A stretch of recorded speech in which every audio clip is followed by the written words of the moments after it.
that we've really done, and then I'll go to questions, is this. We've worked really hard to try to give you the very best value for your government dollar that we can. You know, some of you know I'm Republican. Some Republicans get a kind of an image of, well, they're against government, period. Well, that's really not true at all. What I believe in is when somebody gives us $1 of taxpayer, of your own money, we should give you back the very best service that we can for that.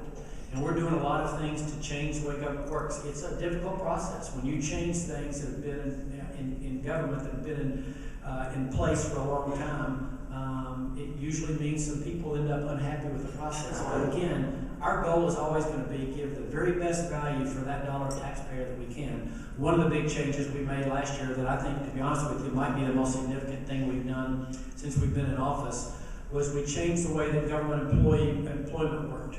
Those of you who are familiar with government, there's something called civil service, which governs the rules by which we hire and promote, and then, if need, to fire employees. What we did was redefine what that meant. And what we said was this. In the old days, working for government meant this. Your pay was going to be mediocre. Your long-term benefits were going to be good. You had a kind of, if I come here and I stay this long, I might have a chance to be in this position. But it's going to be really, really hard to ever lose my job. And what we said is, what we'd like to have as a government that had employees who were paid the same thing that people out in the market were paid. And how we decide who gets hired or who gets promoted is not who's been there the longest, but who's doing the best job or who's capable of doing the best job. Now, if you're in business, you go, well, isn't that the way the world works?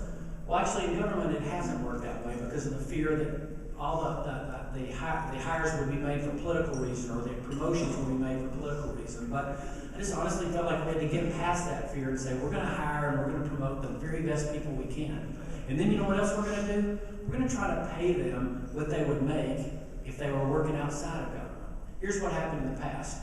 We had an engineer who worked for us at TDOT, and he was doing a great job, and we were paying him whatever we were paying him, and then all of a sudden an engineering firm came in and said, hey, I'll give you a 30% raise. Well, he or she said, that sounds pretty good, and left. And so now we were short a person, but what we ended up doing was going back and hiring that engineering firm to do the job that this guy was doing. And all they're doing is paying our old employee more. So that didn't make sense. Or we had somebody that was a bank examiner for our Department of Financial Institutions. And we want banks to be state Tennessee chartered banks. But we had examiners who worked for us for 2 or 3 years, and then they would go get a better job working for the federal government, working for a bank. And we said, this is crazy. Turnover's not good. If I'm a bank, I want the person who's coming in to work with us to do our examination to be somebody with real experience. And so we've worked to increase their pay, and turnover just in that one position, being a bank examiner, is about 50% lower than it was before. So we honestly think that we can make a difference in how government works, and that's what you hired us to do. And my pledge to you is this, that to the very last day that I get to have the honor of being in this office, our goal is going to be to give you back full value for the tax dollars you pay. So with that, I will stop, and I'd love to have questions from